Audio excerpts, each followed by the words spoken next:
Bien, alors bonjour à toutes et à tous. Je vais rapidement reprendre ce qu'on a vu la dernière fois. Donc, on a commencé la semaine dernière le 4e chapitre sur les éléments de sémantique lexicale et c'est l'avant-dernier chapitre. Il nous restera ensuite la question de la sémantique grammaticale. Donc, j'avais d'ailleurs commencé la semaine dernière le cours en revenant, enfin, disons en insistant sur cette frontière parfois un peu floue entre la sémantique lexicale et la sémantique grammaticale. Et puis, disons qu'on vous avez proposé la lecture d'un passage d'un article de Victory qui montre bien que certains mots, en tout cas, selon leur emploi, peuvent être plus ou moins, et c'est ça l'idée du continuum, plus ou moins du côté du mot lexical ou du mot grammatical. Donc cette frontière entre lexical et grammatical, ce n'est pas une frontière extrêmement forte qui séparerait définitivement tout ce qui est lexical d'un côté, tout ce qui est grammatical de l'autre. Il y a une zone un peu grise intermédiaire entre les deux. Ensuite, on avait vu un premier problème qui concerne la question du coup de l'unité lexicale. Alors à partir du moment où on travaille sur la sémantique lexicale, comme dans toute science, comme dans toute discipline, on se pose la question de savoir quelles sont les unités de travail, sur quoi on travaille exactement. Comme, je ne sais pas moi, un chimiste ou un physicien va travailler sur l'atome comme unité de départ, etc. Donc là, la question, c'est quelles sont les unités dans la sémantique lexicale. Donc ça veut dire quelles sont les unités lexicales. Et le premier problème qui se pose, c'est que parfois, certaines unités lexicales sont composées de plusieurs mots. Donc elles sont des unités, mais elles ont une pluralité. C'est ce qu'on a appelé donc des unités polylexicales, c'est-à-dire, si on veut le formuler d'une manière simplifiée mais un peu paradoxale, ce sont des mots qui comportent plusieurs mots. Pourquoi des mots? Eh bien parce que une expression comme une table ronde est l'équivalent d'un mot unique réunion, casser sa pipe est l'équivalent d'un verbe unique mourir. Donc on voit bien qu'on a une série de mots une séquence de mots qui sont l'équivalent d'une et une seule unité lexicale. Hein. Quand on casse sa pipe, on meurt. Ce n'est pas qu'on casse quelque chose. Donc, autrement dit, dans l'expression polylexicale, ce serait une erreur au fond grammaticale d'analyser sa pipe comme un COD de cassé, au même titre que si je dis que j'ai cassé une chaise en m'asseyant dessus, une chaise est COD de cassé. Hein. Certes, il y a une structure de COD puisque casser se construit comme ça, mais ce n'est pas un COD au sens où l'expression n'est pas compositionnelle, donc elle n'est pas libre, mais elle est contrainte. Hein. Alors on avait vu un certain nombre de critères, je n'y reviens pas, qui permettent, dans le cas particulier là, des expressions verbales, des expressions polylexicales verbales, des critères qui permettent de caractériser l'expression polylexicale. Et puis je vous avais montré qu'il existe d'une part des degrés du figement, c'est-à-dire que certaines expressions peuvent être plus ou moins figées que d'autres, et enfin, on avait vu une classification, une typologie des phrasèmes, avec cette distinction entre des phrasèmes qui peuvent être du coup compositionnels ou non compositionnels, c'est-à-dire que les phrasèmes non compositionnels correspondent à la notion de figement telle qu'on l'a vue jusqu'alors, mais il faut ajouter l'idée qu'il y a des phrasèmes sémantiques qui sont compositionnels, c'est-à-dire des expressions qui ne posent pas de problème de compréhension, d'interprétation, qui sont donc complètement transparentes, c'est dans ce sens-là qu'on va les dire compositionnelles, mais qui néanmoins, mais sur lesquelles néanmoins pèse une contrainte de formation. Hein. On ne peut pas utiliser n'importe quel verbe pour dire passer une commande, hein, avec cet équivalent de commander, hein, comme commander quelque chose dans un magasin, etc. Bon, secondairement, mais c'est un point qu'on n'approfondira pas, il y a aussi des phrasèmes conditionnés pragmatiquement comme on l'a vu. Alors, une fois qu'on a un peu caractérisé la nature de l'unité lexicale, la question sur laquelle je m'étais arrêté était celle de l'utilité, à quoi ça sert exactement. Donc on avait vu que, évidemment, les unités lexicales sont porteuses de descriptions, de descriptions qui font qu'elles jouent un rôle très important dans la communication par rapport aux unités grammaticales. Et puis, on avait vu la distinction entre unité lexicale et concept. Hein. Ça, c'est une distinction sur laquelle je vais insister aujourd'hui encore. Mais pour l'instant, la seule distinction qu'on a vue, c'est que l'unité lexicale, elle appartient forcément à une partie du discours, c'est-à-dire qu'elle est un verbe, un nom, un adjectif, etc. Alors que le concept, lui, n'est pas une notion langagière, linguistique. Un concept, c'est une catégorie que vous avez dans l'esprit, éventuellement, qui vous permet de classer des choses dans une même catégorie. Donc, on va de toute façon aujourd'hui approfondir cette notion de catégorie et de catégorisation, vous allez voir. Mais enfin, en tout cas, en tout état de cause, le concept n'a pas de partie du discours. Au fond, on pourrait considérer que rapide, rapidement, bien qu'il y ait dans un cas un adjectif, dans l'autre cas un adverbe, c'est le même concept. Alors, j'avais illustré cela, enfin, ou figuré, si vous voulez, cette distinction entre la partie purement lexicale et la partie grammaticale de l'unité lexicale. Alors, vous voyez, comme toujours en linguistique, hein, on a du mal à trier les choses. Hein. C'est-à-dire qu'on a beau parler d'unité lexicale, les unités lexicales, elles ont des éléments grammaticaux en elles, puisque le fait qu'un nom soit un nom, ça impose des propriétés grammaticales. Ça veut dire que le mot qu'on va appeler, qu'on va mettre dans la catégorie du nom, par exemple, on va être obligé d'utiliser un déterminant pour l'employé, enfin très souvent on va l'utiliser comme un déterminant pour l'employé, on ne va pas pouvoir le conjuguer, etc. Alors que bon, le verbe, on ne va pas mettre un déterminant devant, on va le conjuguer, il va avoir des compléments, etc. Donc vous voyez, dès que je place une unité lexicale dans une partie du discours, en faisant cela, une autre façon de le dire, c'est de dire que cette unité lexicale, elle a aussi des propriétés grammaticales. Donc vous voyez que cette espèce d'imbrication entre le lexical et le grammatical, il n'y a pas moyen dans les langues de le séparer.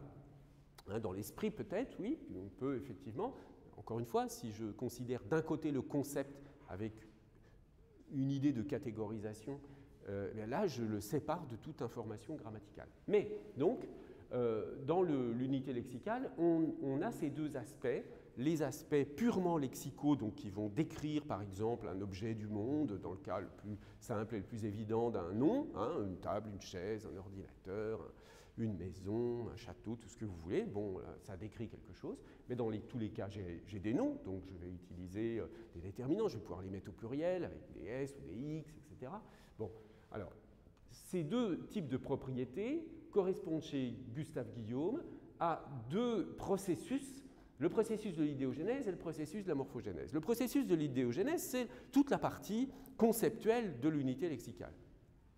Tout ce qui va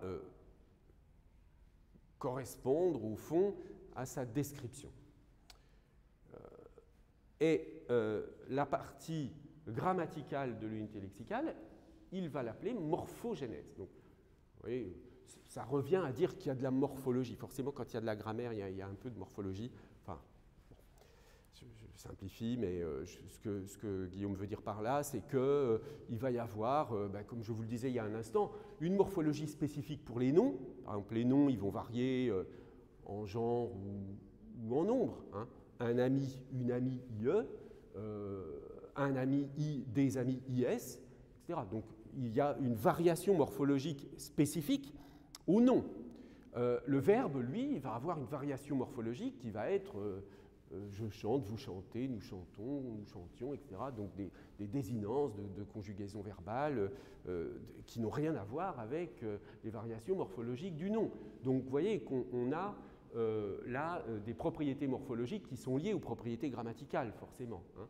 Bon, donc, ce qui me semblait intéressant dans ce schéma de Guillaume, qu'on reverra sous d'autres formes pour d'autres questions linguistiques, c'est qu'on voit bien cette distinction entre la partie purement lexicale de l'unité lexicale et la partie grammaticale de l'unité lexicale. Donc, pour ça j'insiste, parce que je me suis rendu compte que je n'avais pas assez précisément dit la dernière fois cette formule, je n'avais pas formulé assez précisément la dernière fois cette idée que même dans une... vous voyez, on a vu au début que la frontière entre l'unité lexicale et l'unité grammaticale pouvait être floue dans certaines zones, mais en plus de ce problème, il y a cette idée que toute unité lexicale, en tant qu'unité lexicale, porte des informations grammaticales.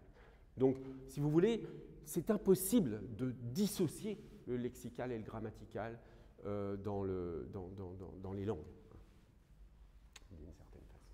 Alors, je réexpliquerai plus tard le sens plus abstrait du schéma, là, avec cette idée qu'on va de l'universel au particulier, du particulier au général. J'y reviendrai quand on travaillera justement la question de la sémantique grammaticale, parce que là, on verra la sémantique grammaticale dans une perspective guillaumienne. Alors, pour approfondir cette distinction entre unité lexicale et concept, je vais saisir l'occasion de vous expliquer ou de réexpliquer pour certains d'entre vous le concept de signe dans le cadre de la théorie de la valeur de Saussure. Alors, ça fait vraiment, si vous voulez, partie du bagage intellectuel minimal de toute personne qui a fait de la linguistique en France, tout au moins. Un étudiant qui est même vaguement informé, enfin je veux dire un étudiant de lettres, de SDL encore plus, ne peut pas ne pas connaître ce genre de choses. Hein. Donc vous avez tous et toutes entendu parler de Ferdinand de Saussure, du cours de linguistique générale. Je vous rappelle quand même, c'est pas juste pour l'anecdote, mais c'est quand même que Saussure n'a pas écrit lui-même le cours de linguistique générale. Hein. Que le cours de linguistique générale, ce sont des notes qui ont été... C'est un livre qui a été publié après la mort de Saussure, à partir de notes prises par ses élèves. Hein. Bon, c'est bien, je vois que vous savez ça. Alors, ça veut dire que, mais là, pour ce qui concerne le point que je vais examiner, ce n'est pas tellement crucial, mais ça veut dire que dans certains cas, il y a des... des incertitudes ou tout au moins des contradictions, presque des contradictions entre certains textes qui sont de la main de Saussure et ce qui est dans le cours de linguistique générale. Hein. En particulier sur la question de l'arbitraire du signe, il y a des choses assez variables, enfin, disons des prises de position un peu différentes entre ce que Saussure a écrit et ce que ses élèves ont publié après lui. Bon. Sur la question du signe, disons ce que je vais vous expliquer là, ça reste assez constant entre ce qui vient de la main de Saussure et ce qui est dans les sources manuscrites, dans le cours de linguistique générale. Alors, ce que je vais essayer de vous expliquer, c'est en quoi cette idée que le signe a deux faces, signifiant, signifié, ou si vous voulez le son et le sens, cette espèce d'évidence, enfin, je veux dire, quand on vous explique ça, en général, je suppose que vous vous dites, bah oui, je sais bien qu'il y a le son et le sens dans un mot. Hein. Bon. Mais ce que je voudrais vous expliquer aujourd'hui à ce sujet, c'est à quel point cette perspective est novatrice pour son époque. Qu'est-ce qu'il a inventé, Saussure? En quoi dire que le signe a deux faces, signifiant et signifié, en quoi ça invente quelque chose d'absolument génial dans l'histoire des idées humaines, dans l'histoire des idées, en tout cas dans la sphère, disons, occidentale. En quoi c'est original de dire ça? Qu'est-ce qu'il y avait de si particulier dans cette perspective? Alors, partons du point de départ, vous voyez ces fameux schémas où on voit l'arbre et puis arbore, donc ça, là vous avez le concept et l'image acoustique. Au départ, dans le cours de linguistique générale, on trouve cette représentation, soit concept, image acoustique, et un peu plus tard signifié et signifiant. Hein. Alors ça, on pourrait discuter sur l'évolution. C'est vrai que quand on parle d'image acoustique, on a l'impression qu'on ne s'intéresse qu'au signifiant auditif, oral, hein, alors qu'il y a le signifiant écrit tout aussi bien. Donc c'est vrai que c'est assez réducteur. Et puis le fait de nommer concept ici pose un problème parce qu'en réalité, comme je vous l'ai expliqué, c'est pas la même chose un concept et un signifié, hein, parce que justement le concept il dépend pas des langues comme on l'a vu, et il y avait une maladresse. Donc Saussure a rectifié, disons a précisé sa pensée en parlant plutôt de signifié et de signifiant. Et son idée va être de dire que ce sont vraiment les deux faces d'une même chose. Le signe, il a ces deux faces totalement indissociables du signifiant et du signifié. Voilà, on peut le dire comme ça. Alors, on va commenter 2-3 diapositives du texte de Saussure parce que c'est important en linguistique de revenir au texte des auteurs fondamentaux, et Saussure, incontestablement, est l'un des auteurs fondamentaux en sciences du langage. Alors, prenons donc ce premier passage. Donc, c'est dans le cours de linguistique générale, là où il y a donc cette description du signe avec, vous voyez, deux schémas. Un schéma où on voit le lien signifié-signifiant qui représente le signe, et puis un autre schéma en dessous où on voit des signes qui sont, avec ces flèches horizontales, présentés comme mis en opposition les uns avec les autres. Et ça va être cette notion d'opposition, de différence entre les signes qui va être fondamentale. Alors, lisons le texte. Prenons d'abord la signification telle qu'on se la représente et telle que nous l'avons figurée, page 99, bon, c'est ce schéma signifié-signifiant. Elle n'est, comme l'indiquent les flèches de la figure, que la contrepartie de l'image auditive. Donc ça veut dire que la signification, donc le signifié, est la contrepartie de l'image auditive, c'est-à-dire que quand je considère un mot et que j'entends le son correspondant à ce mot, j'associe la signification. Donc il y a une sorte de contrepartie. À chaque son, il y a un sens, et pour chaque sens, il y aura un son. Tout se passe entre l'image auditive et les concepts, dans les limites du mot, considéré comme un domaine fermé existant pour lui-même. Donc là, on considère le mot ou le signe pour lui-même, d'accord, dans ce lien signifiant-signifié. Mais voici l'aspect paradoxal de la question.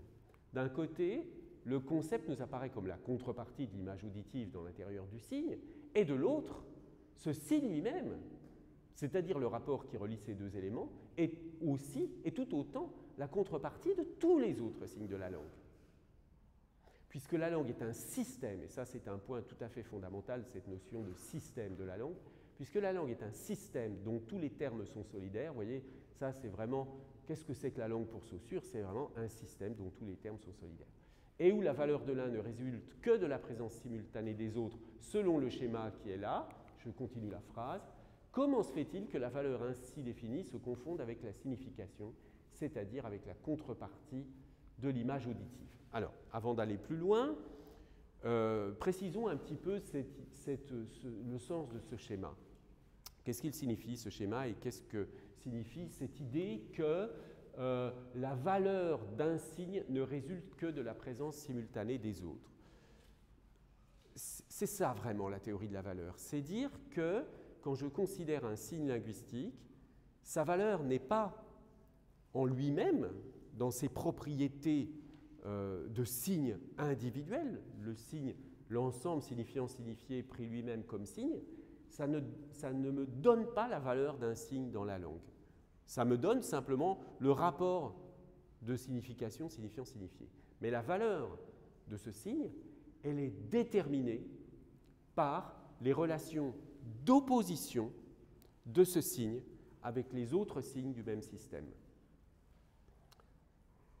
Et ça, c'est vraiment tout à fait important. Et vous avez cette relation dite différentielle, hein, cette relation de différentiel, les rapports différentiels, les rapports de différence entre les signes, qui sont ce qui les définit en tant que signe. Donc autrement dit, un signe ne se définit jamais par lui-même. Si vous voulez, ontologiquement, le signe, il est une pure différence. Ça devient abstrait à penser. Un signe, c'est une pure différence avec d'autres signes. Chaque signe se définit par opposition avec les autres. On va voir des exemples qui vont permettre d'illustrer cela de manière un peu plus concrète. Alors, poursuivons quand même le texte. Donc là, il se pose la question de savoir pourquoi je dis que la signification, c'est à la fois le rapport entre les signes et puis le rapport interne entre signifiant et signifié. Il semble impossible d'assimiler les rapports figurés ici par les flèches horizontales, donc les rapports qui ont à voir avec la valeur des signes, à ceux qui sont représentés plus haut par les flèches verticales, c'est-à-dire ces flèches verticales là entre signifiant et signifié. Autrement dit, pour reprendre la comparaison avec la feuille de papier qu'on découpe, alors ça c'est tout simplement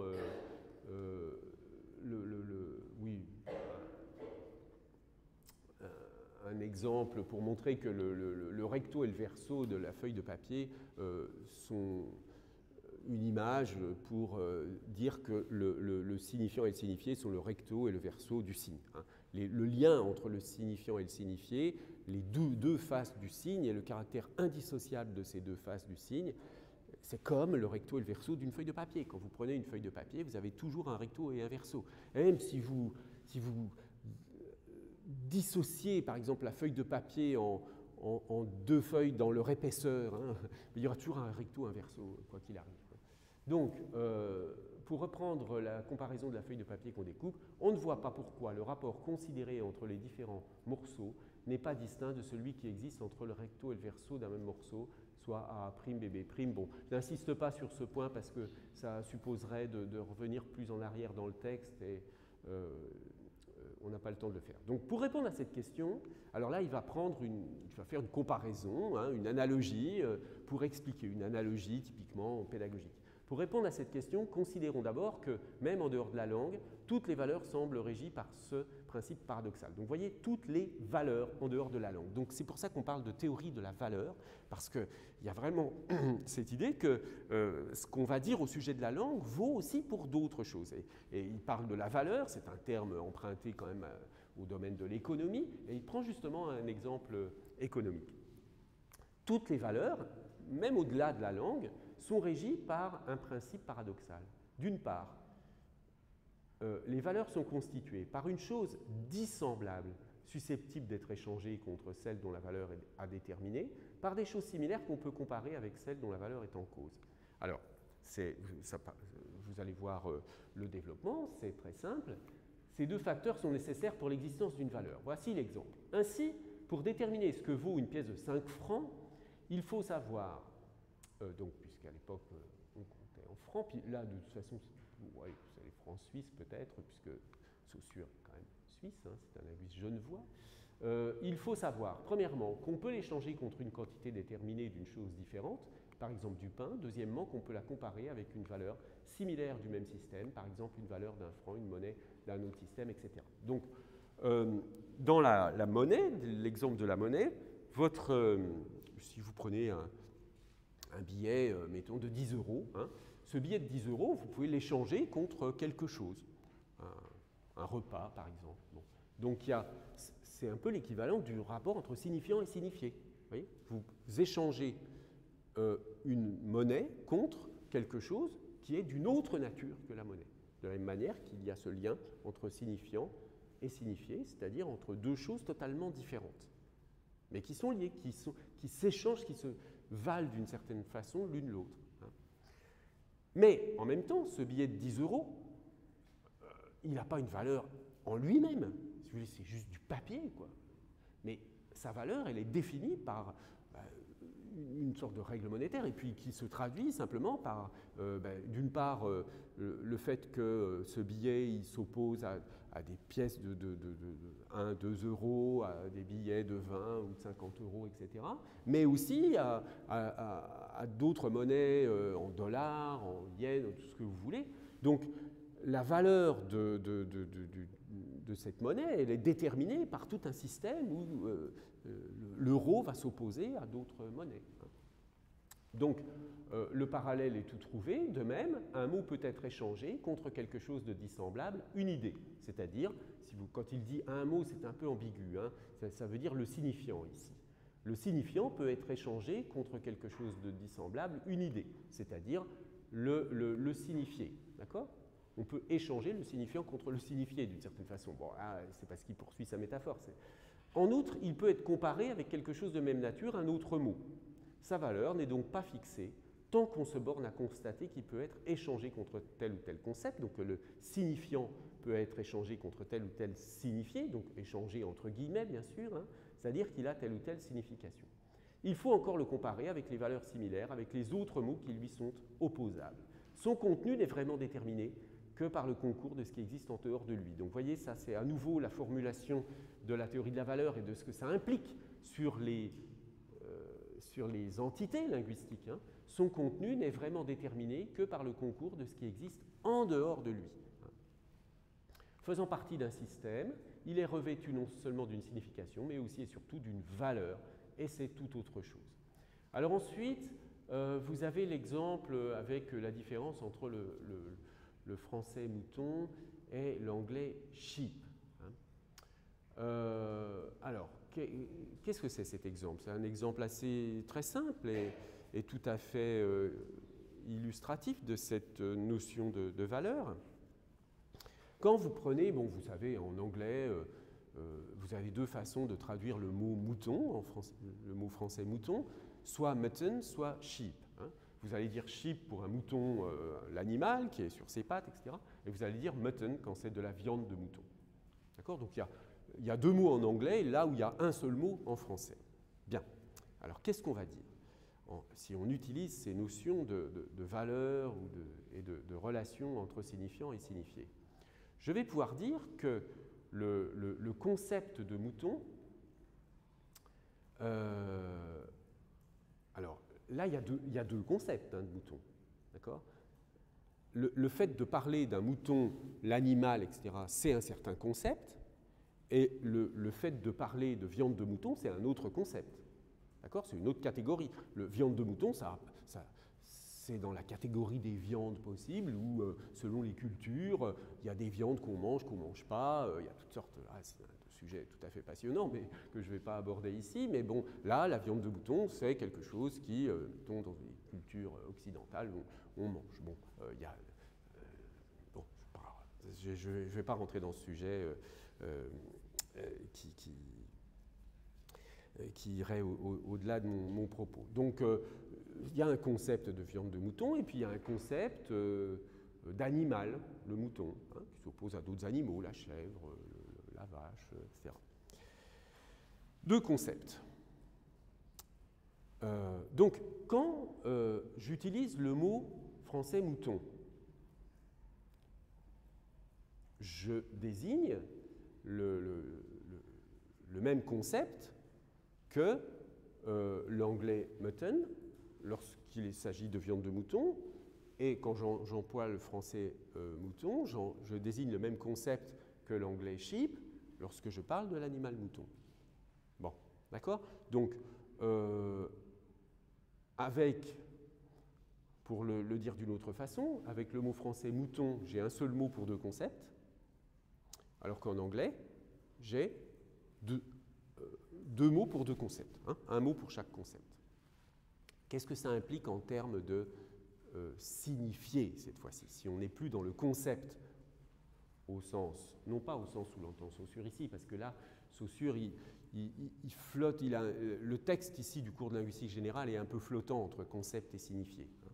Donc c'est là où ça complexifie un tout petit peu la lecture de ce texte. Mais considérons que partout où il est question de concept, on parle de signifié. Qu'est-ce qu'on veut dire par là?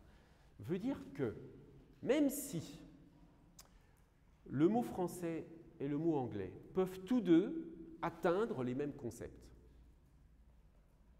eh bien le signifié de mouton ne peut en aucun cas être dit le même que le signifié de sheep, par exemple. Le signifié de mouton et le signifié de sheep sont différents. Pourquoi? Parce qu'en anglais, sheep s'oppose à mutton, justement. Il existe ce mot, le signifié de ce mot existe dans un réseau d'opposition où vous avez cette opposition entre mutton et sheep qui n'existe précisément pas en français.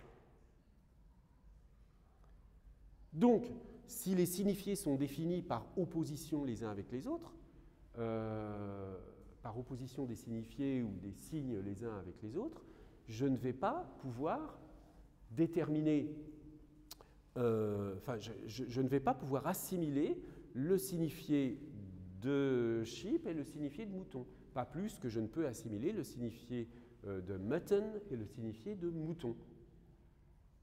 D'accord? Les concepts peuvent être les mêmes, les concepts désignés peuvent être les mêmes, mais les signifiés ne pourront pas être les mêmes. Hein? Le mot mouton en français, il s'oppose à d'autres noms d'animaux, vache, chèvre, etc. En anglais, il existe une opposition, mutton, sheep, qui n'existe pas en français. Donc le signifié ne peut pas être le même. Hein? Et justement, ça se traduit par le fait que je vais avoir deux mots différents pour deux concepts différents. Oui?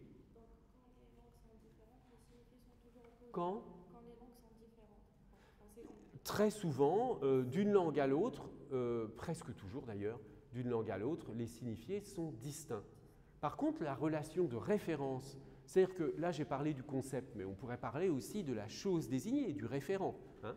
Quand un Français parle d'un mouton qui est dans un pré en disant mouton, et quand un Anglais parle un anglophone, hein, disons, parle du même animal en disant sheep, il désigne le même référent extralinguistique, avec des mots différents. Mais les signifiés de chacun des mots ne se superposent pas. Un autre exemple que je n'ai pas mis ici, je vais vous donner deux autres exemples pour illustrer cela, que j'ai oublié de mettre là dans la diapositive, mais que je peux vous expliquer très simplement. Un autre exemple donné par Saussure, enfin les deux exemples d'ailleurs se trouvent dans le cours de linguistique générale. Le premier, c'est le cas de mots proches, quasi synonymes. Il prend craindre, redouter, avoir peur. Vous voyez, ces trois verbes, craindre, redouter, avoir peur, qui sont des verbes assez proches, mais qui, quand on examine de près les corpus, vont s'employer dans des situations différentes, vous voyez, dans des cas différents. Ils sont porteurs d'une nuance de sens quand même qui fait qu'ils sont différents, vous voyez. Par exemple, vous pourrez dire, un enfant va dire je ne veux pas que tu éteignes la lumière quand je m'endors parce que j'ai peur. Il ne va jamais dire parce que je redoute. Donc il y a des cas où on peut employer avoir peur et pas redouter, etc. Bon, craindre, c'est la même chose, etc. Alors, l'argument de Saussure, pour revenir sur... Donc ça veut dire qu'il y a une zone sémantique, une zone de sens, là, qui est occupée par trois mots. Hein. Donc les signifiés de chacun de ces trois mots se répartissent toute cette zone de signification autour de l'idée de peur, en général. Et Saussure dit, mais si un de ces trois mots disparaissait de la langue, que se passerait-il? Là, il y a deux hypothèses. Soit vous refusez la théorie de la valeur et vous considérez que le sens du mot, il est vraiment dans le mot. Donc à ce moment-là, si le mot disparaît, ben le sens disparaît avec lui. Ça veut dire qu'il y a quelque chose que vous pouviez dire avant que vous ne pouvez plus dire. Il y a un trou dans la signification quand le mot disparaît. Mais l'hypothèse de Saussure, dans le cadre de la théorie de la valeur, ce n'est pas ça du tout. Dans le cadre de la théorie de la valeur, ce qu'on va considérer, c'est que si un des trois mots disparaît, eh bien, la zone de signification qui était couverte par les trois mots va désormais être entièrement couverte, mais par les deux mots. Et ça montre, donc le sens de redouter et le sens de avoir peur vont évoluer un petit peu, mais ils vont se définir par opposition l'un à l'autre dans une zone générale de signification autour de l'idée de peur. D'accord? Donc, vous voyez, là, on comprend bien, je trouve aussi avec cet exemple, en quoi, qu'est-ce que ça signifie précisément, cette idée de caractère oppositionnel de la signification. Le sens, il n'est pas dans le mot lui-même, mais dans les oppositions, avec d'autres signes, d'autres mots du même système. Mais ça marche aussi pour le signifiant lui-même, en réalité, la théorie de la valeur. Hein, ça ne marche pas seulement pour le signifié. Et pour le signifiant, Saussure donne l'exemple de l'écriture, on pourrait prendre l'exemple de la phonologie. Hein. Par exemple, en français, vous avez différentes façons de prononcer le R. Vous pouvez prononcer le R, je veux dire standard, comme un rat, comme je dis là, un rat, etc. Vous pouvez le prononcer d'une manière roulée. Hein. Autrefois, quand vous écoutez des personnes du début du XXe siècle, mettons, ils vont prononcer un rat, le R roulé. Et puis, il y a un R grasseyé, par exemple, un rat, vous voyez, avec une sorte de mouvement de gorge un peu. Mais en fait, quelle que soit la façon dont vous allez prononcer ce R, ça ne change pas le sens du mot, ça ne change pas le phonème. Il n'y a pas un phonème différent, il n'y a pas plusieurs phonèmes R en français. Alors que dans d'autres langues, je ne sais pas, prenons l'allemand, mais ça va aussi pour l'arabe, etc. En allemand, vous avez le R et le R de, je ne sais pas, comme en français, et puis vous avez le R qui s'écrit CH, hein, art, par exemple, pour dire 8, qui est un R prononcé différemment, mais là, il y a une opposition entre deux phonèmes. Donc vous voyez, quand on examine les phonèmes d'une langue comme étant un système de valeurs, on voit bien que ce qui compte, ce n'est pas le son en lui-même. En français, je peux changer le son R, mais la valeur du R ne change pas tant qu'elle ne se confond pas avec un autre phonème. Et à ce titre, je me souviens d'une anecdote qu'un vieux formateur d'instituteurs m'avait raconté, que dans une école de Bourgogne, un professeur disait à un élève d'écrire un R au tableau, et en fait le gamin il écrivait un L. Pourquoi? Parce que le maître d'école utilisait le R roulé et lui disait « écris-moi un beau R ». Et le gosse, il entendait le au lieu de le re. Donc là, il y a une zone de confusion entre deux phonèmes. Et ça veut dire que là, on n'est plus dans l'opposition entre R et L devient flottante. Et c'est là où ça pose un problème. Mais il y a donc toute une zone de variation. On peut faire varier le R tant qu'on veut en français. Ça ne va pas changer sa valeur phonologique. Dans d'autres langues, il y a des R différents qui ont des valeurs phonologiques. C'est-à-dire quand on va changer la sorte de R qu'on utilise, on va changer le mot. Hein. Cette variabilité, elle existe aussi dans l'écriture.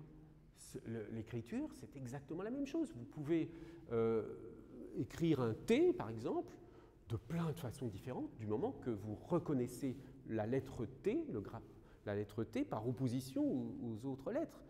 Hein. Donc, tant qu'il y a un trait vertical et puis un trait vertical et puis une petite barre horizontale qui fait là. Mais pourquoi une écriture devient illisible à un moment donné? Parce que, par exemple, la barre du T va être tellement petite que ça se confond avec un L, et là, le système d'opposition ne va pas marcher. Mais voyez bien que c'est le fait que l'écriture soit lisible ou pas va dépendre du maintien des oppositions entre les différentes lettres dans un même système. Mais du coup, cette notion de théorie de la valeur, elle est liée, elle implique toute une théorie aussi de la variation, de la variabilité des formes en linguistique. Hein. Donc c'est vraiment quelque chose d'assez, de très important. Alors, un dernier mot au sujet de à propos de ce que Saussure dit sur ce sujet.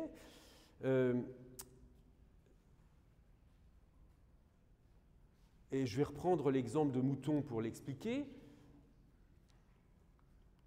Saussure explique que sa théorie de la valeur, elle sert aussi à éviter une erreur. Ce qui est pour lui une erreur dans l'analyse des langues, c'est ce qu'il appelle la vision de la langue comme une nomenclature. C'est-à-dire comme si vous aviez des choses dans le monde, des choses, des êtres, des idées, etc., qui étaient toutes là déjà disponibles, et que les mots des langues servaient simplement à mettre à chaque fois une étiquette sur chacune de ces choses, de ces idées, de ces choses qui sont disponibles. D'accord ? Donc, dans le monde, il y a des moutons, il y a des chaises, il y a des tables, il y a l'idée de liberté, il y a l'idée de l'égalité, etc. Et toutes ces notions, tous ces concepts, ils existent là, et on leur donne, chaque langue leur donne un nom différent. Alors l'idée de Saussure, c'est que les langues ne fonctionnent pas comme ça. Ça fonctionne dans l'autre sens. C'est-à-dire que, et on le voit bien avec l'exemple de mouton, hein, si dans le monde, il y a bien une distinction entre, on peut bien faire, si on veut, une distinction entre viande de mouton et l'animal mouton. Mais le français ne fait pas cette distinction. D'accord ? Alors que d'autres langues le font. L'anglais l'a fait, cette distinction. Donc ça veut bien dire que ce sont les langues qui choisissent de faire ou non, qui font exister, si vous voulez, d'une certaine façon, qui font exister dans l'esprit des sujets parlants certaines distinctions et pas d'autres. Hein ? La distinction entre mouton, viande de mouton, elle n'est pas très pertinente pour un Français, on va dire. Hein ? Cette distinction n'est pas importante à poser pour lui, on va dire. Donc alors qu'elle est obligatoire dans une autre langue. Il y a des distinctions obligatoires dans certaines langues qui ne le sont pas dans d'autres. Donc, ça signifie que, si vous voulez, ça renverse un peu la perspective nomenclaturiste, c'est-à-dire qu'au lieu d'avoir des choses, une ontologie, hein, c'est-à-dire des choses disponibles qui seraient disponibles dans le monde, qui existent comme ça, et qu'il n'y aurait plus qu'à nommer, eh bien, inversement, alors la position extrême, c'est celle du relativisme, qui va consister à dire ce sont les langues qui découpent le monde d'une certaine façon. Ce sont les langues qui proposent une analyse du monde où, dans certaines langues, il y a une distinction entre viande de mouton et mouton, dans d'autres non. Et c'est la langue qui véhicule un certain nombre de distinctions conceptuelles, mais pas l'inverse. Ce serait ça la vision nomenclaturiste. Donc,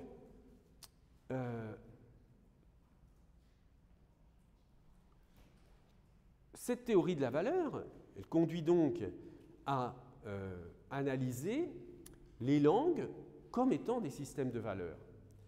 Mais il y a une autre implication dont je n'ai pas parlé encore, c'est que, vous voyez, chaque fois qu'on décrit la langue en termes de théorie de la valeur, on ne parle que des mots qui s'opposent les uns entre eux, les uns aux autres, hein, les mots qui s'opposent entre eux, les signes qui s'opposent entre eux, chacun se définit par opposition aux autres signes du même système. Donc vous avez une vision systémique, hein, mais vraiment au sens on dirait aujourd'hui, des systèmes auto-organisés. C'est-à-dire, vous avez un système de choses qui s'organisent entre eux et qui produit des choses. Bon, un système dont les éléments ne se définissent que par opposition les uns aux autres. Et quand je dis ça, je mets entre parenthèses deux aspects que toutes les autres théories du signe prenaient en considération et que précisément Saussure n'a pas besoin et refuse de prendre en considération. C'est d'une part la description du monde, c'est-à-dire le référent, la dimension référentielle. Dans la théorie de la valeur, je n'ai pas besoin c'est secondaire, c'est-à-dire dans ma théorie linguistique que je construis à partir de la théorie de la valeur, je n'ai pas besoin d'une ontologie, je n'ai pas besoin de dire que le mot renvoie à telle ou telle chose. Ça va être un usage des signes, mais ça n'est pas fondamental dans la définition des signes. Ce n'est pas le monde ce n'est pas le lien au référent qui va caractériser la théorie du signe. Et de même, il n'y a absolument aucun rapport avec les opérations cognitives dans cette histoire. Donc, du point de vue de la sémantique, ce type d'analyse correspond à ce qu'on a vu lors d'un cours précédent avec Rastier et la sémantique qu'il appelle linguistique, donc qui est saussurienne. Rastier, c'est vraiment un auteur français qui se réclame de l'héritage saussurien et qui conduit à dire que les signes existent dans une espèce de sphère à part, indépendamment du monde réel ou du monde conceptuel, etc., d'une part, et indépendamment de l'esprit, d'autre part. C'est ce qu'on appelle parfois l'autonomie de la sphère sémiotique. L'autonomie de la sphère sémiotique, c'est-à-dire le fait qu'il y a un niveau d'existence des signes qui est autonome, indépendant à la fois de l'esprit humain et indépendant de la réalité. L'autonomie de droit de la sphère sémiotique, c'est, me semble-t-il, un corollaire de la théorie de la valeur. Autonomie de droit de la sphère sémiotique. La sphère sémiotique, quand je parle de sphère sémiotique, je veux dire, c'est l'ensemble des signes, ce qui concerne, disons, le plan d'analyse qui concerne l'étude des signes, et notamment des signes linguistiques. Bon, eh bien, ce niveau d'analyse aurait une autonomie de droit. Il est indépendant, puisque les signes se définissent les uns par rapport aux autres, ils ne se définissent pas par rapport à des opérations mentales, ni par rapport à une adéquation, par exemple, de la description de la réalité. Alors, quand on regarde les théories classiques des signes, vous voyez, ça c'est un schéma très bien, je trouve que vous retrouvez sur ce lien que j'ai indiqué ici. Bon, je n'ai pas vérifié si le lien est toujours actuel, mais bon, c'est quelque chose d'assez... Enfin, ça n'a rien de... C'est intéressant parce que ça regroupe, si vous voulez, sur un seul schéma, beaucoup de choses qui se sont succédées du point de vue historique. Alors, vous voyez, ce qui ne va pas dans ce schéma, c'est qu'il y a quand même signifié et signifiant de Saussure, parce que, en principe, il y a toujours, dans la théorie du signe, il y a toujours trois choses dans la théorie du signe. Hein. Il y a le niveau, le plan du signe lui-même, c'est-à-dire la manifestation du signe, hein, manifestation sensible du signe, donc des sons, des lettres, tout ce que vous voulez, des graphèmes. Il y a la chose désignée, et puis il y a l'esprit, ce qu'on a en tête. Hein. Bon, eh bien, par exemple, la parole, les états d'âme et la chose chez Aristote, chez Thomas d'Aquin, vous voyez que vous avez ici vox, conceptus et res, etc., etc. Donc les théories du signe d'Aristote jusqu'à des choses très récentes, beaucoup plus récentes, comme Ullmann ou d'autres, les théories du signe sont presque toujours ternaires. Hein. Et c'est là où il y a quelque chose de très novateur chez Saussure, c'est d'avoir une théorie binaire du signe. Il y a juste signifiant-signifié, et les deux, et attention, le signifiant, ce n'est pas le son au sens matériel du terme. Hein. C'est pas le signifiant, ça n'est pas le son au sens matériel du terme. C'est un peu ce que je voulais dire aussi lorsque j'ai parlé du R français.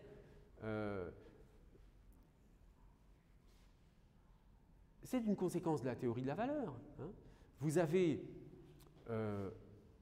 le phonème R, hein, c'est ça la différence, mais je ne peux pas rentrer là-dedans, mais peut-être quand même que beaucoup d'entre vous connaissent cette différence entre le plan phonologique et le plan phonétique. Hein. Un même phonème peut être prononcé de différentes façons, comme le phonème R en français peut être prononcé de différentes façons, sans que ça change le phonème auquel on fait référence, de même manière qu'une lettre peut être écrite de différentes façons sans que ça change sa valeur au sein du système. Hein.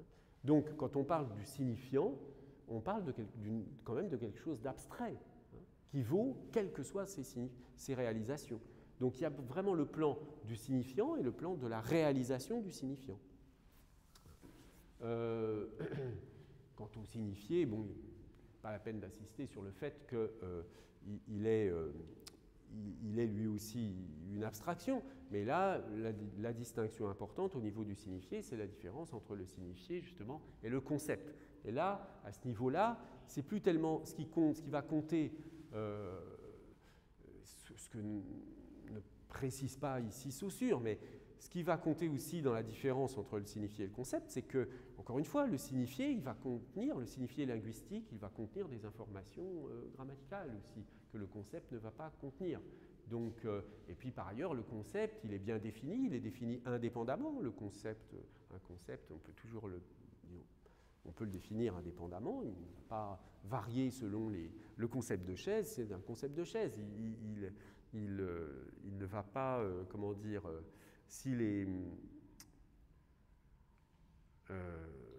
il est défini par un certain nombre de propriétés objectivables et qui ne sont pas susceptibles de varier selon un certain point de vue. Bon, ce qui n'est pas le cas donc du signifié. Alors, voyez l'invention de Saussure qui a été à l'origine d'un mouvement dans l'histoire des idées quand même extrêmement important, qui, bon, même s'il y a des différences entre le saussurisme et le structuralisme, la lecture de Saussure a conduit à l'émergence donc de tout le mouvement structuralisme en Europe, surtout, hein, ça a moins touché les États-Unis par exemple, mais le mouvement structuraliste qui a eu des conséquences en critique littéraire avec des gens comme Barthes par exemple, en psychanalyse avec des gens comme Lacan, en anthropologie avec Lévi-Strauss, etc. En anthropologie, Lévi-Strauss, il va examiner les relations de parenté, non pas comme étant des choses conceptuelles, mais avec des oppositions à l'intérieur d'un système de la parenté. D'une culture à l'autre, on va avoir des systèmes de la parenté avec des valeurs familiales qui vont s'opposer les unes aux autres, comme chez Saussure, il va y avoir des signes qui s'opposent les uns aux autres. Donc cette invention de Saussure liée de la théorie de la valeur et de cette idée qu'on a un système avec des choses qui se définissent uniquement par des oppositions les unes aux autres, c'est quelque chose qui est une invention tout à fait géniale et qui a vraiment marqué définitivement l'histoire des idées en Europe. Et c'est pour ça que c'est important, même au-delà de la linguistique, de le comprendre et de maîtriser un petit peu ce que ça signifie. Donc vous voyez, on est bien au-delà de la simple évidence que oui, dans un mot, il y a un son et un sens. Hein. Cette façon de décrire le signifiant et le signifié va bien au-delà de cette intuition commune de dire qu'il y a un son et un sens dans un mot. Alors, maintenant, si on fait la synthèse de l'ensemble des constituants ou des composants de l'unité lexicale. Alors, prenons par exemple l'unité lexicale comme homme. On a d'abord le signifiant. Alors, le signifiant, ça peut être des phonèmes, homme, qui vont se réaliser de telle ou telle façon. Alors, peut-être que vous connaissez un peu, parce qu'il est très actif sur Twitter, Mathieu Avanzi, qui a beaucoup travaillé sur les variations du français dans l'ensemble de en France en particulier, et puis dans la francophonie, où on prononce les mots de différentes façons selon les zones en France. Hein, non? Ça vous dit rien? Bon, là pour homme, je ne crois pas qu'on puisse trouver... Homme, je ne pense pas qu'on puisse trouver des régions de France où on va dire homme, par exemple, au lieu de homme. Mais, je ne sais pas, on va avoir des régions de France où on va dire rose et d'autres où on va dire une rose. Hein, une rose, une rose. Bon, alors, ça, ce sont des variations régionales, mais le phonème O en français, il ne change pas. Hein. La réalisation phonétique va changer, mais le phonème ne va pas changer.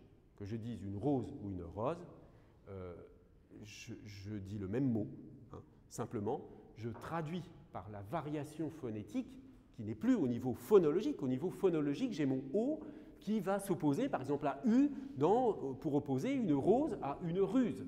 Hein. Eh bien, là, j'ai une opposition phonologique. Mais quand je dis une rose et une rose, je n'ai pas une opposition entre deux mots. J'ai le même mot qui est prononcé de deux façons différentes, évidemment. Donc, le signifiant reste le même, mais la réalisation phonétique du signifiant est différente, selon les régions. Voilà.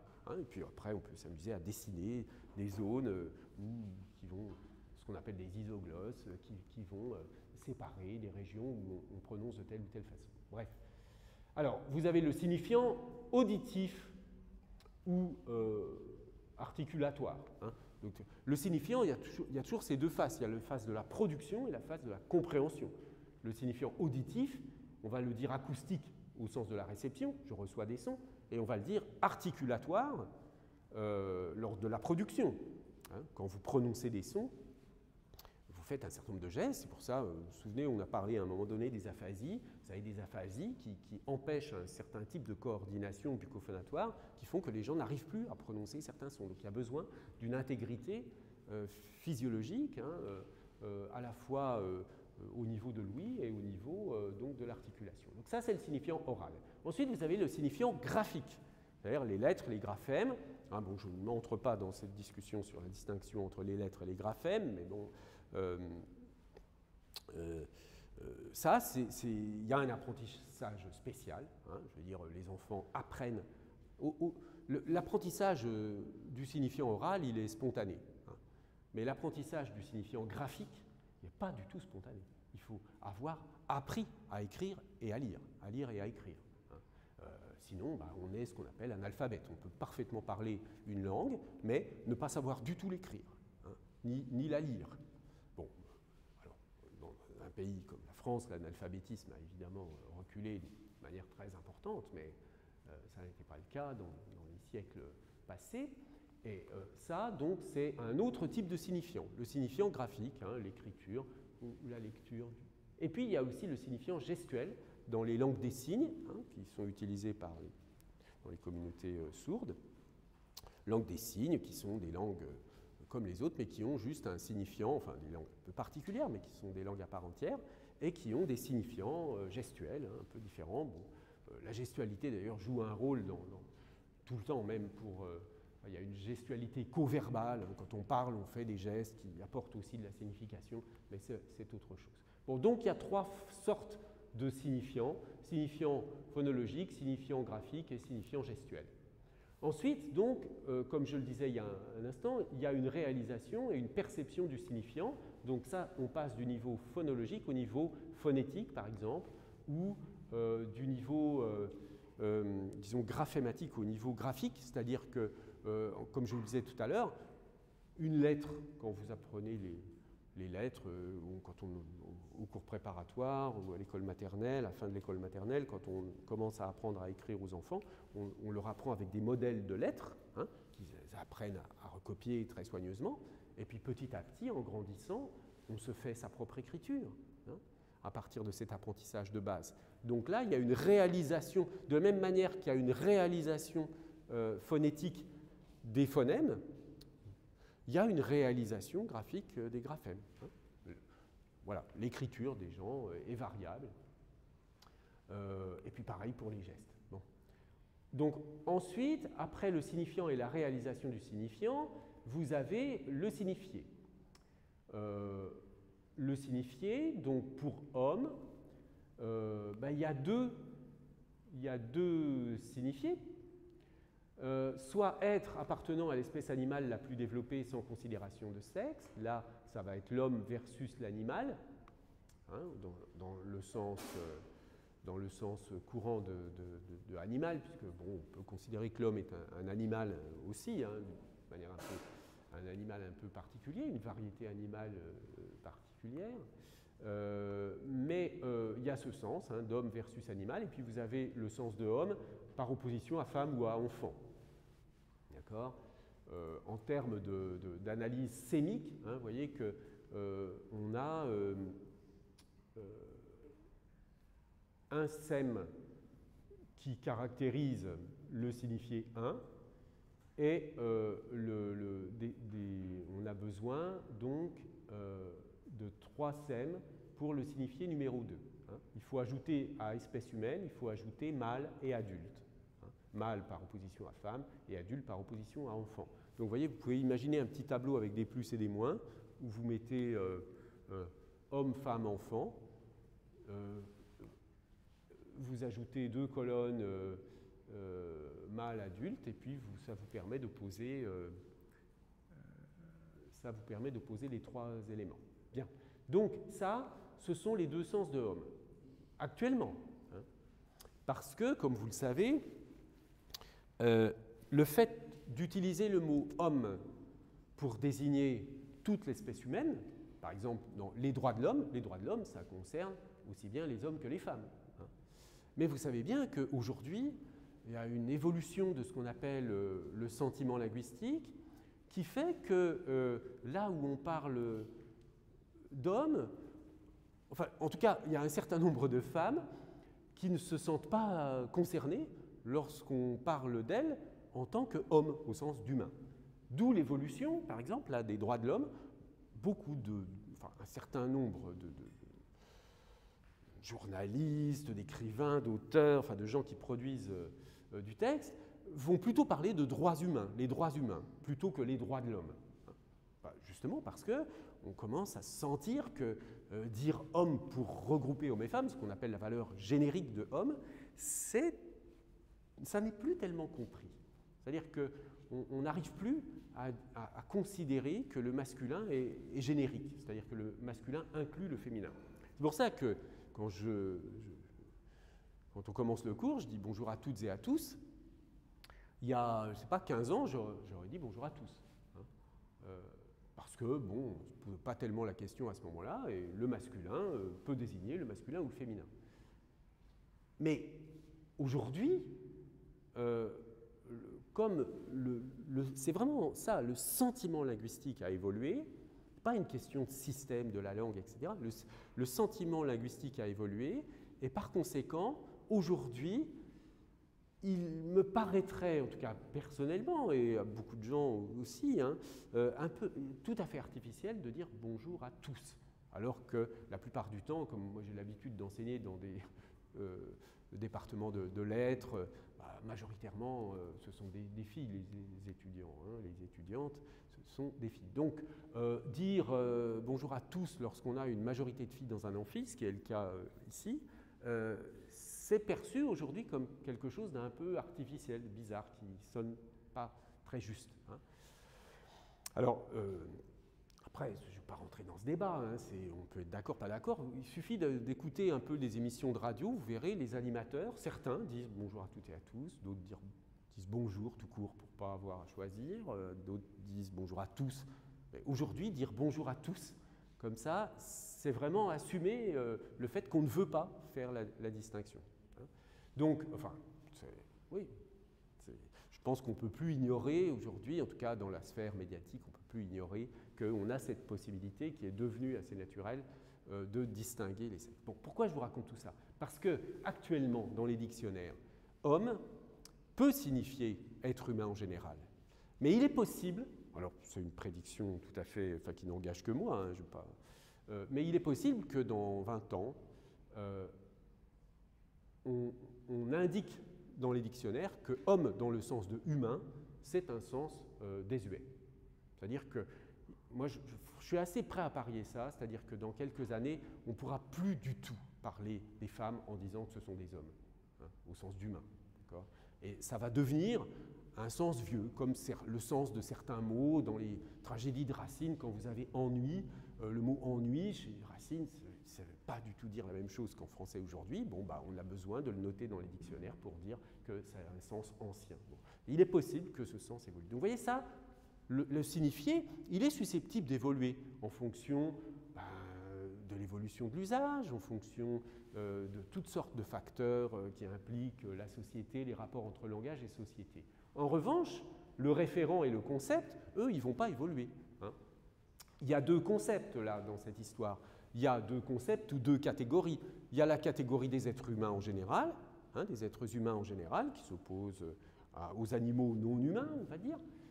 Et puis vous avez, sinon, la catégorie homme au sens de mâle adulte, qui s'oppose à la catégorie femme, qui s'oppose à la catégorie enfant. Ça ne bougera jamais. Il y aura. Alors si, bon, après on peut rentrer dans le débat sur le refus du binarisme. Alors il y a peut-être homme, femme, et puis il y a peut-être des êtres humains intermédiaires entre hommes et femmes, etc. Ça, pourquoi pas, on peut multiplier les catégories, mais les catégories, on peut ajouter des catégories, mais les catégories existantes vont rester, hein, même si peut-être que, enfin en tout cas au sens biologique, hein, homme, femme, etc., ça n'a pas de raison de rester. Bon, je suis désolé, j'arrête je ne veux pas rentrer dans ce débat parce que ça nous emmènerait trop loin puis ça détourne de l'objet. Ce que je veux juste vous montrer, c'est qu'il y a bien donc un référent, mais un référent donc, enfin, qui va être un homme comment dire, un concept d'homme, hein, mais lorsque vous passez du sens du mot en général au référent, c'est-à-dire vous désignez un homme en particulier, eh bien, vous allez avoir besoin d'un déterminant, hein, comme dans cette affiche-là d'un film intitulé « Un homme idéal ». Ça, c'est le passage de la langue au discours. Lorsque vous utilisez un mot pour renvoyer à un objet, à un être particulier du monde, vous faites une opération qu'on appelle d'actualisation. Hein. Vous faites un lien entre l'univers des signes, la sphère sémiotique dont je parlais tout à l'heure, et puis l'univers du monde, extra-linguistique. Et ce lien, on en a déjà parlé, c'est le lien de référence. Pour assurer ce lien de référence, donc passer de la langue non encore employée au discours, donc à la langue employée dans une certaine circonstance. Là, en l'occurrence, pour un nom, vous aurez besoin d'un déterminant. Donc il y a des propriétés qui permettent de passer du signifié au référent, ou du signe au référent. Et puis donc le concept. Alors, je vais... Ah oui, du coup, j'ai oublié de faire la pause, là.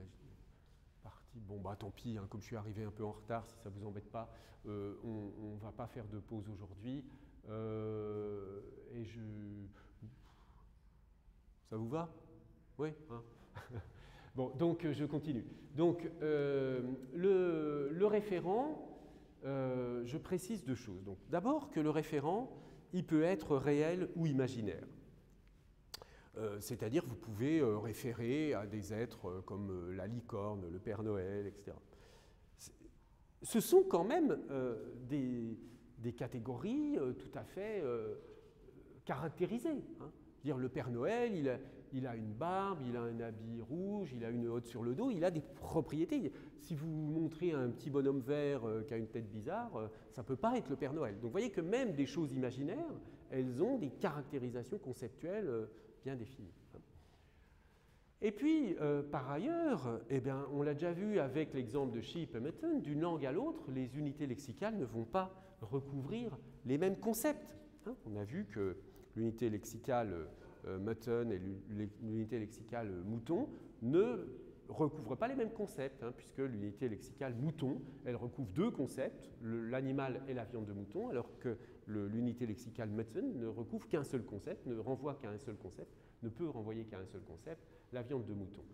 Donc, au-delà de ce cas un peu, disons, très usuel, hein, où vous avez un mot là où une autre langue a deux mots, eh bien, dans certains cas, évidemment, vous avez des concepts qui ne sont pas du tout sémiotisés dans certaines langues. C'est-à-dire, vous avez des langues dans lesquelles il existe des mots correspondant à des concepts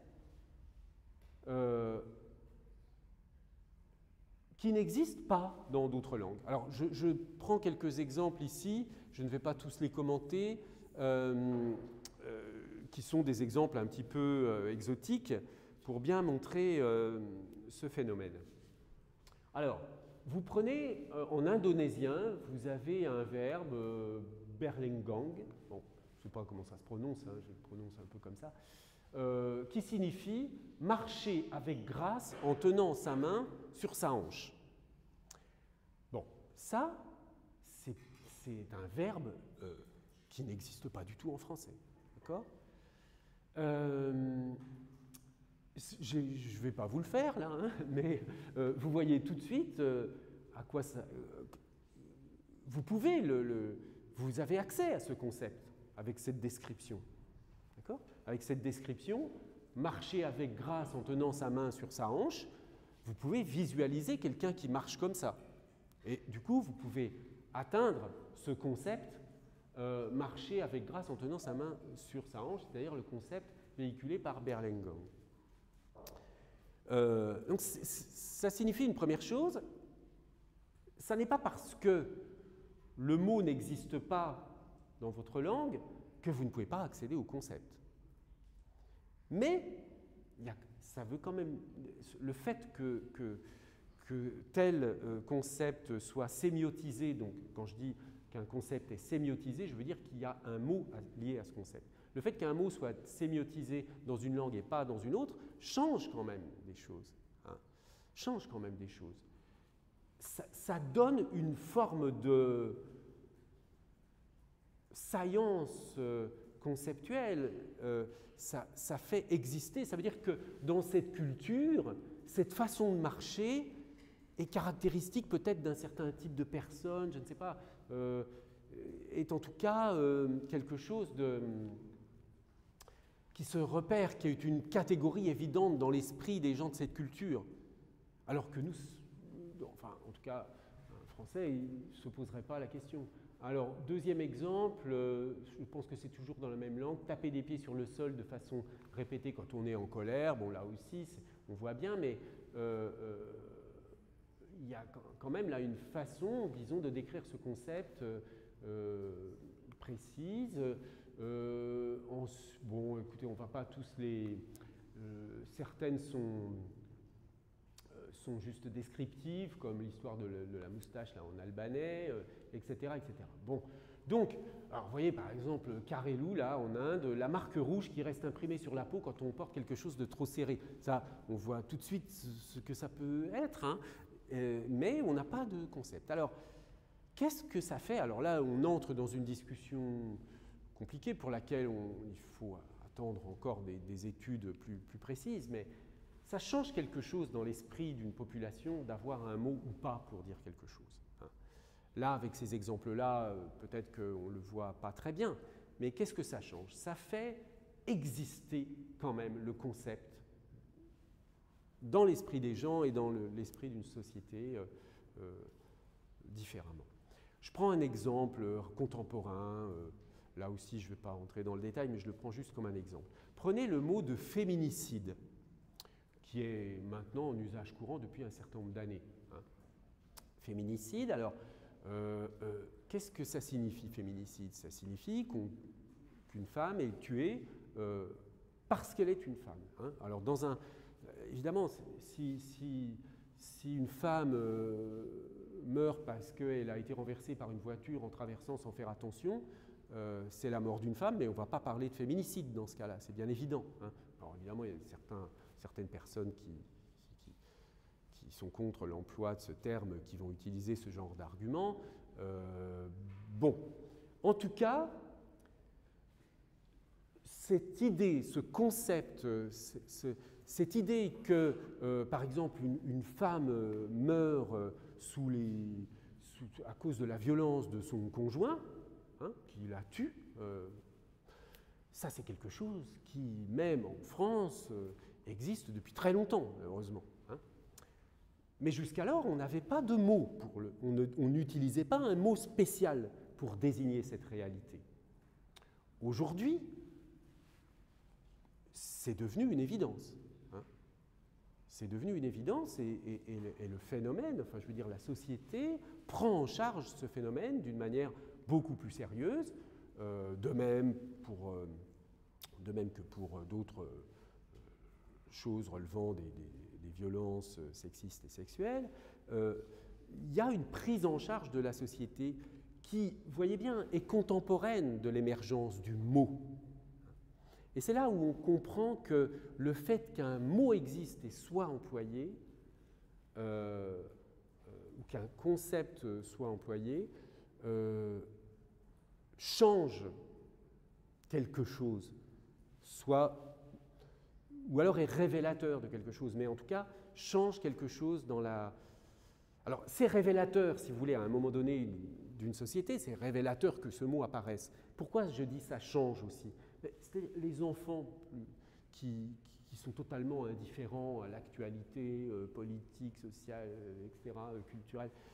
Eux, je sais pas moi, les enfants qui ont 2-3 ans aujourd'hui, quand ils auront 16, 17 ans et l'âge de comprendre un peu mieux les choses, pour eux, ce mot va être déjà disponible, va être évident dans leur culture, etc. D'accord? Donc là, ça aura changé quelque chose dans l'esprit des générations à venir, à moins que le mot disparaisse de l'usage, ce qui m'étonnerait tout de même beaucoup. Il y a des tentatives comme ça dans le champ politique. Très souvent, il y a une sorte de guerre des mots qui consiste à essayer d'imposer un certain nombre de termes. Par exemple, une partie de la droite ou de l'extrême droite française essaie d'introduire et de répéter le concept de racisme anti-blanc. Oui, mais ça n'accroche pas. Hein. Ça n'accroche qu'au sein d'une micro-communauté. Voilà. Mais ça n'accroche pas comme, par exemple, ce mot féminicide. Hein. Bon, on pourrait prendre toutes sortes d'exemples. Je me souviens qu'au moment du Covid, un certain nombre de journalistes, là aussi, bon, c'était, je pense, la chaîne, une des chaînes, bon, je ne vais pas la nommer, mais qui essayaient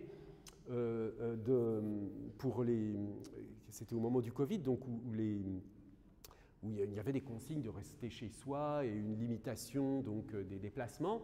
Et un certain nombre de journalistes et de chaînes, enfin une chaîne en particulier de télévision, essayaient d'utiliser le terme de les enfermistes. Hein, essayaient de dire que ceux qui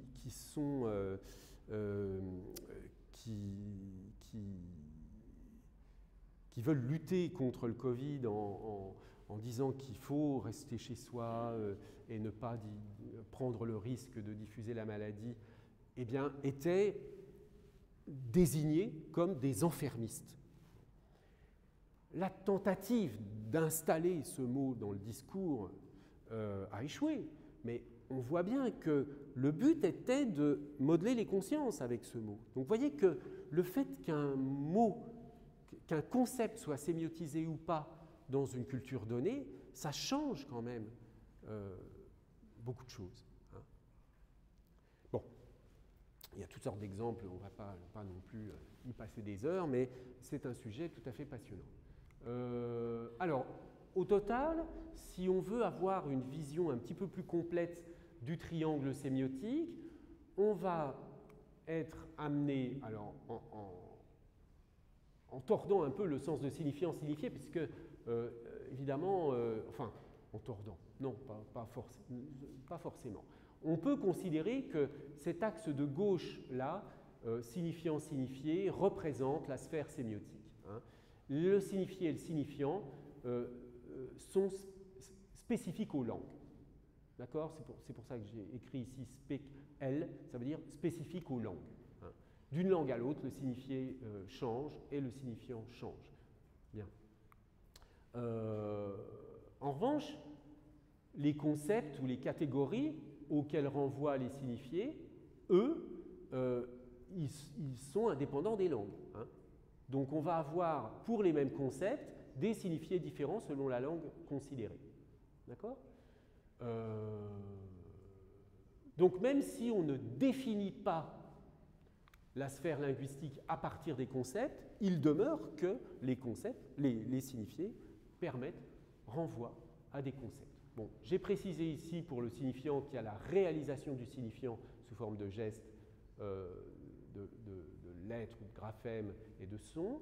Et puis les concepts eux-mêmes renvoient à des référents réels ou imaginaires qui sont en fait les membres de la catégorie. Donc il nous reste à approfondir les notions de catégorisation et aussi de dénomination, mais pour récapituler ce qu'on a dit sur la notion d'unité lexicale, donc Elle véhicule un ou plusieurs concepts, permet de catégoriser l'environnement, ça je vais le préciser dans un instant. Les langues véhiculent, comme on l'a vu, des structurations conceptuelles différentes et on peut supposer qu'à un niveau assez général, les concepts soient communs à plusieurs langues. Il y a quand même des concepts communs. Alors ça, il y a certaines positions théoriques qui vont dire que ça n'existe pas, les concepts communs, hein, que tout l'esprit humain est modelé entièrement par les langues différentes et qu'on ne peut pas trouver de concepts communs. Bon, alors une chose est de dire qu'il y a des concepts communs, une autre chose est de dire quelle est la place des concepts dans la théorie du langage que j'utilise ou que j'invente. Bon, produire une unité lexicale, donc quand je dis un mot, quand je comprends un mot, etc., mais là, dans le sens de la production, c'est j'informe que j'inclus une certaine entité ou une catégorie dans une certaine catégorie. Bon. Donc, pour un même référent, il y a plusieurs catégories. Ça, je n'ai pas tellement insisté pour l'instant, mais je vous en reparlerai tout à l'heure ou bien la prochaine fois. Je sais pas, un chien, vous pouvez... en tant que référent, hein, vous voyez un chien particulier qui passe dans la rue, il peut être mis dans la catégorie des chiens, dans la catégorie des animaux, dans la catégorie peut-être des pitbulls, dans la catégorie des êtres vivants. Enfin, il y a toutes sortes de... Pour un seul et même objet, il y a toutes sortes de catégories. Un seul même être ou objet, il y a toutes sortes de catégories dans lesquelles on peut l'intégrer. Hein. Il y a plusieurs catégories possibles pour un même référent. C'est-à-dire que quand vous considérez un référent, une chose, réelle ou imaginaire, vous la considérez dans la perspective d'un certain concept. Comprendre une unité lexicale, c'est comprendre à quel type d'unité renvoie la catégorie. Voilà, et comprendre pourquoi cette catégorisation a été sélectionnée. Donc, maintenant, il nous reste, et c'est ce que on va commencer peut-être à faire, il reste à voir un peu, je pense que ce sera peut-être plutôt pour la semaine prochaine, oui, on verra la semaine prochaine sur les catégories en tant que processus mentaux et la notion de catégorisation. Hein. Mais ce que j'ai le temps de voir aujourd'hui avec vous, c'est la notion de dénomination et de désignation. Donc ça, c'est un premier point, c'est l'idée donc que les unités lexicales, puisqu'on est toujours dans la sémantique lexicale, on a décrit les différentes caractéristiques de l'unité lexicale, on a vu la différence entre unité lexicale et concept. Maintenant, si on veut préciser que les unités lexicales renvoient à des concepts, il y a un terme qu'on utilise qui est le terme de dénomination. Hein. Et un autre terme qui est celui de désignation. Alors, je voudrais quand même vous expliquer ça aujourd'hui. Donc, une unité lexicale, son sens, il est codé. D'accord ? Quand vous apprenez une langue nouvelle, quand vous apprenez sa langue maternelle à un enfant, vous lui montrez des choses et vous lui dites ça s'appelle ça, c'est une chaise, ça c'est... Donc, vous apprenez, c'est quand même un sens codé, vous apprenez l'unité lexicale pour la connaître, mais évidemment, à partir de ces briques de base, vous pouvez fabriquer des unités lexicales plus complexes. On va le voir, hein, par exemple, quand vous avez des mécanismes de préfixation, de suffixation, etc., vous avez une unité lexicale nouvelle à partir d'unités lexicales. Donc, il y a toujours, bon, bien sûr, il y a quelque chose qui est codé à un moment donné dans les unités lexicales, c'est-à-dire que ça ne peut pas être deviné, c'est pas... c'est là où du coup il y a une sorte de variable culturelle inéliminable. Vous avez cette nécessité qu'à un moment donné, il y a comme un acte de baptême de la chose, on va la nommer d'une certaine façon. Bon. À partir de ces briques de base, on peut fabriquer d'autres dénominations, hein, comme on l'a vu avec le figement et les unités polylexicales, mais je vais y revenir dans un instant. Ensuite, la dénomination véhicule une présupposition d'existence parce que l'idée là, c'est que lorsque vous utilisez un mot, vous présumez que ça existe. Hein, c'est-à-dire, un plombier est venu, vous utilisez la notion de plombier, ça présuppose que cette catégorie existe hein, et que la chose à laquelle on renvoie existe. Bon. Alors, peu importe, ça, ce n'est pas tellement ce qui m'intéresse. Et puis, bon, ce sont des notions, le fait que l'unité lexicale est codée est importante, la notion de présupposition d'existence, il faudrait que je l'explique d'une manière plus complète, mais ça va pas du tout, c'est pas du tout un point qui va être important pour ce cours, donc je le laisse de côté hein, pour l'instant, parce que je pourrais vous expliquer ça plus en détail, mais on n'a pas le temps de tout dire. Donc, je me concentre sur l'opposition entre dénomination et désignation. Parce que ça, en revanche, c'est beaucoup plus dans la perspective de ce que je veux vous dire. Quand vous prenez ces deux mots, ophtalmologiste et médecin spécialiste des yeux, on va parler de dénomination dans le cas de ophtalmologiste parce qu'on a un mot, une unité lexicale. Alors, il se trouve que là, elle est monolexicale, mais l'unité lexicale peut très bien être polylexicale, peu importe. Hein. Une unité lexicale pour désigner une catégorie. D'accord ? Donc là, l'ophtalmologiste, ça désigne une catégorie de médecins spécialistes. Et là, vous avez ce qu'on appelle une désignation, médecin spécialiste des yeux, qui va donc être une description, mais là, le sens de cette description, il n'est pas codé. C'est-à-dire que vous comprenez, pour comprendre ophtalmologiste, il faut avoir appris le mot. Hein. Bon, certes, vous pouvez connaître peut-être l'origine étymologique, ce qui peut vous aider, mais bon, en dehors de ce cas d'une connaissance historique particulière, pour comprendre ophtalmologiste, il faut avoir appris le mot. Mais pour comprendre médecin spécialiste des yeux, tout le monde comprend médecin, tout le monde comprend spécialiste, tout le monde comprend yeux, donc on comprend ce que c'est qu'un médecin spécialiste des yeux. C'est d'ailleurs pour ça que vous pouvez expliquer cette dénomination, le sens de cette dénomination, à partir de la désignation. Hein, un enfant qui ne saurait pas ce que c'est qu'un ophtalmologiste, on va lui dire c'est le médecin spécialiste des yeux. D'accord ? Donc, en apparence, les deux expressions sont synonymes, que ce soit une dénomination ou une désignation. Simplement, vous voyez, la différence, c'est que là, je pars directement d'une catégorie, ophtalmologiste. C'est une dénomination.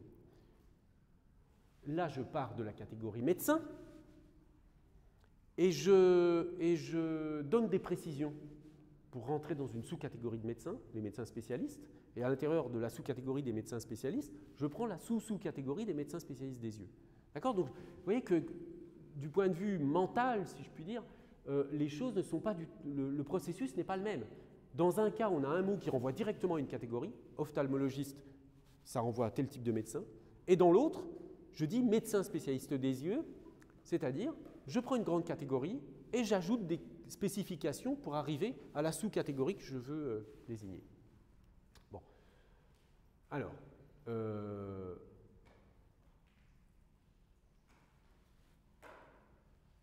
pour aller plus loin dans la réflexion, il faut arriver à comprendre, ce qui n'est pas forcément évident, qu'en réalité, ces deux expressions ne sont pas synonymes. Que la dénomination, même s'il y a une désignation équivalente, elle a un sens spécifique que n'a pas la désignation. Et c'est pour ça qu'il y a une dénomination. Dès que vous avez une dénomination, c'est que vous avez un concept spécial qui ne se réduit pas au concept construit par compositionnalité. Là, évidemment, qu'est-ce que c'est que ça peut être quoi un médecin spécialiste ? Un ophtalmologiste, c'est clair. Un ophtalmologiste, c'est quelqu'un qui a un diplôme d'ophtalmologie, qui a fait des études de médecine, qui est qui a fait un internat en ophtalmologie. Bon, il y a un certain nombre de caractéristiques qui vont permettre de dire que tel médecin est un ophtalmologiste.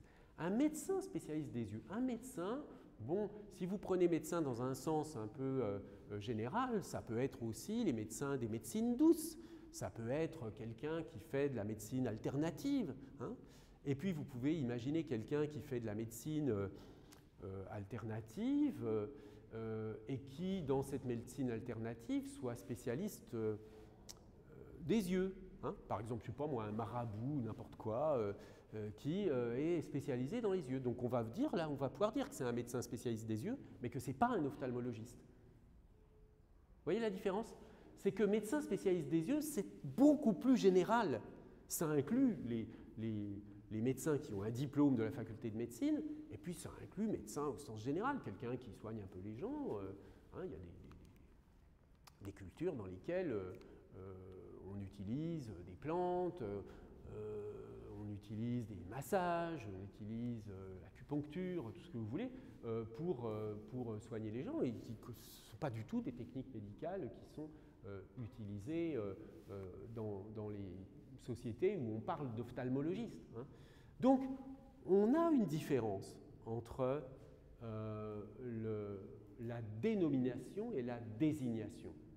S'il y a une dénomination, ça veut dire qu'il y a quand même quelque chose de spécial qui n'est pas réductible à la désignation. Et de même, j'élargis tout de suite la réflexion avec l'exemple de dépoussiérer. Vous voyez, dépoussiérer, ça va être un peu le même problème.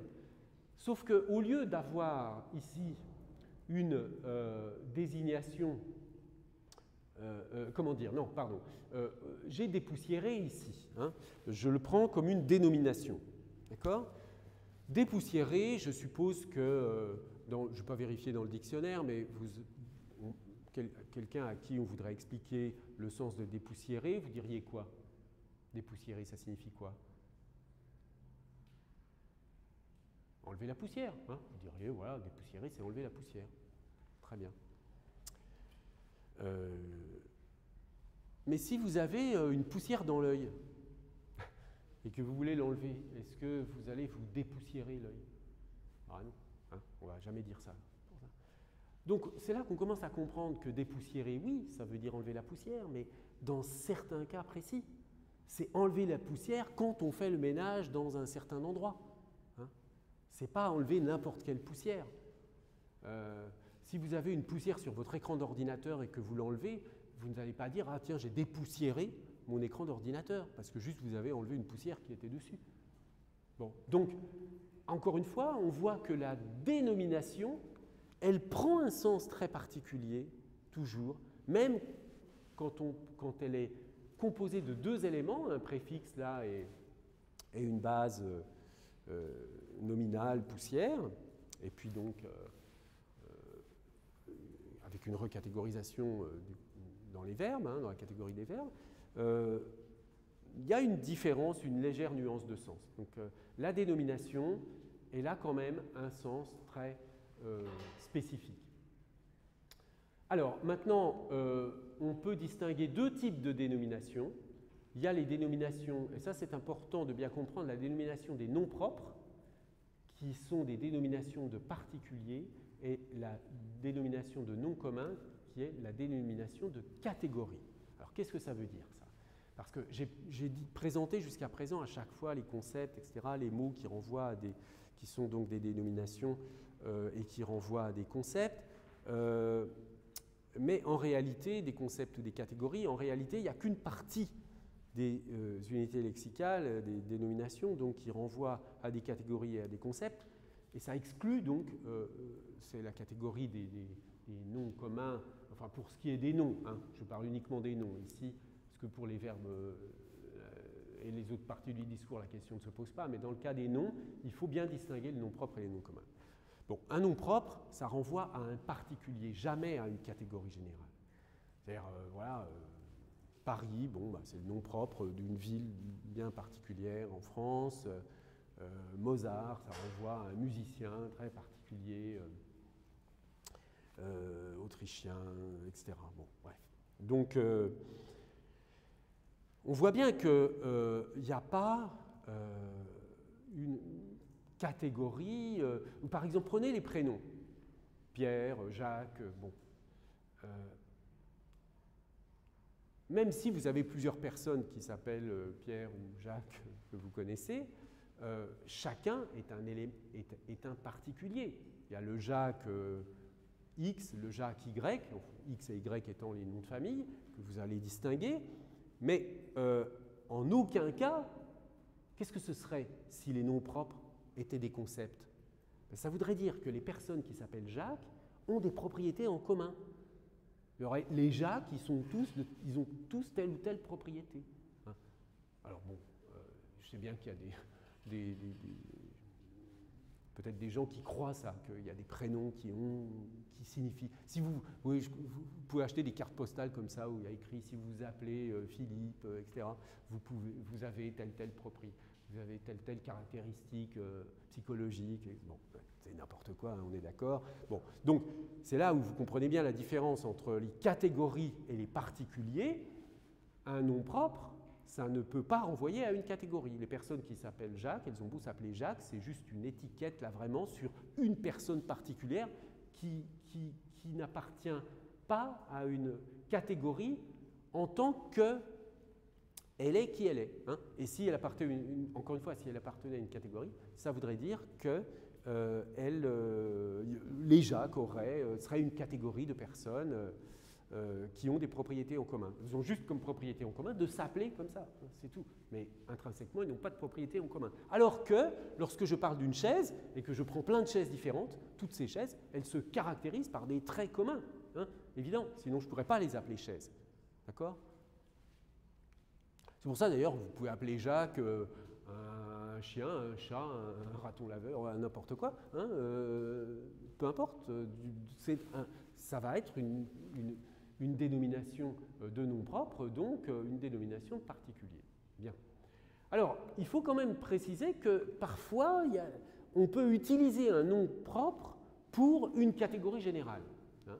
Par exemple, bon, là j'avais trouvé ces exemples sur Internet, hein, Roberto Scalzi, le Mozart de la pizza, Sébastien Kurz, le Mozart de la politique, etc. Alors, qu'est-ce que ça veut dire ici? Ça veut dire qu'on a utilisé le nom propre Mozart pour désigner une catégorie. C'est quoi cette catégorie? Bon là, c'est simple, c'est le génie. Hein. Mozart, il est considéré comme étant le prototype du génie en musique, donc on généralise l'idée de génie et on va parler du Mozart de la pizza, qui va être le grand spécialiste de la pizza, le génie de la pizza. Mozart de la politique, c'est le génie de la politique. Donc vous voyez qu'on peut utiliser un nom propre pour le modifier et désigner une catégorie. Hein. Mais ça ne change rien au fait, parce que ça c'est une transformation, le nom propre. Du coup, à ce moment-là, quand je dis le Mozart de la pizza, le nom propre Mozart devient une dénomination de catégorie. Là, hein. Ça devient un nom commun. Même si, ça fonctionne comme un nom commun, même si ça reste un nom propre parce qu'il a la majuscule, etc. D'accord ? Ça s'appelle l'antonomase. Hein. L'antonomase, quand on prend un nom propre pour désigner une catégorie générale. Voilà, donc je vous ai donné la référence d'un article de Kléber sur ce sujet que vous pourrez aller voir si vous avez le temps et l'envie. Est-ce que vous avez des questions sur ce qu'on vient de voir? Non? Bon, bah écoutez, très bien. Je vous remercie de votre attention et je vous dis à la semaine prochaine.